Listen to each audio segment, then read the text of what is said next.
প্রাচীনকালে পূর্ব ভারতে কিছু কিছু শক্তিশালী সাম্রাজ্যের উত্থান লক্ষ্য করা যায়। তেমনি বাংলা তথা বঙ্গালকে কেন্দ্র করে একটি শক্তিশালী সাম্রাজ্য গড়ে ওঠে, যেটি পাল সাম্রাজ্য নামে পরিচিত ছিল। এরা মূলত শশাঙ্কের মৃত্যু পরবর্তীকালে যে গোলযোগ সৃষ্টি হয়েছিল তার সুযোগ নিয়ে তারা সিংহাসনে অধিষ্ঠিত হয়। তাই তাদের ইতিহাস নিয়ে আজকের বিভিন্ন পরীক্ষায় আসা গুরুত্বপূর্ণ প্রশ্নগুলো নিয়ে আলোচনা করব।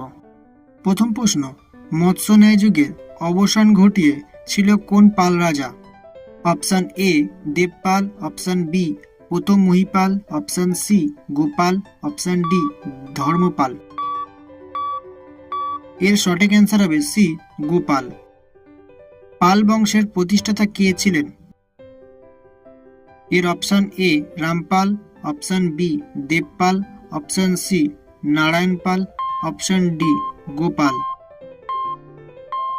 এর সঠিক অ্যান্সার হলো ডি গোপাল। পাল বংশ কত বছর স্থায়ী ছিল?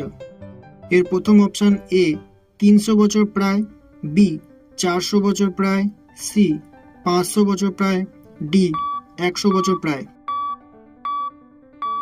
এর সঠিক অ্যান্সার হলো বি 400 বছর প্রায়।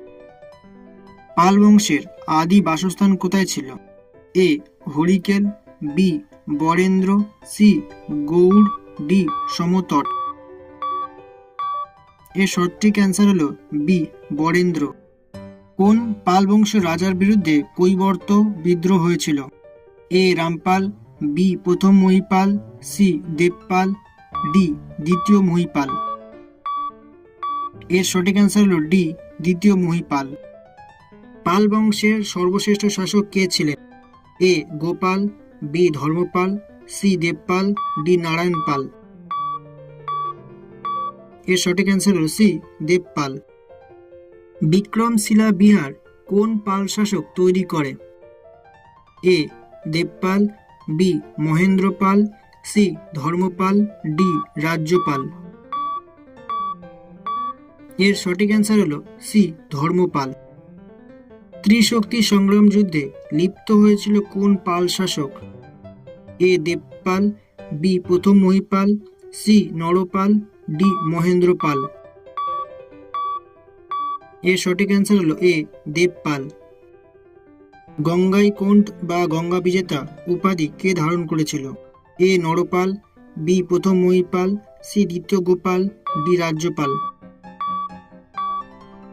এর সঠিক অ্যান্সার হলো বি প্রথম মহিপাল। গোপাল ও ধর্মপাল কোন ধর্মের উপাসক ছিলেন? এ হিন্দু ধর্ম, বি জৈন ধর্ম, সি বৌদ্ধ ধর্ম, ডি শিখ ধর্ম। এর সঠিক অ্যান্সার হলো সি বৌদ্ধ ধর্ম। ভিডিওটি ভালো লাগলে লাইক, কমেন্ট, শেয়ার করবেন বন্ধুদের সাথে। ধন্যবাদ।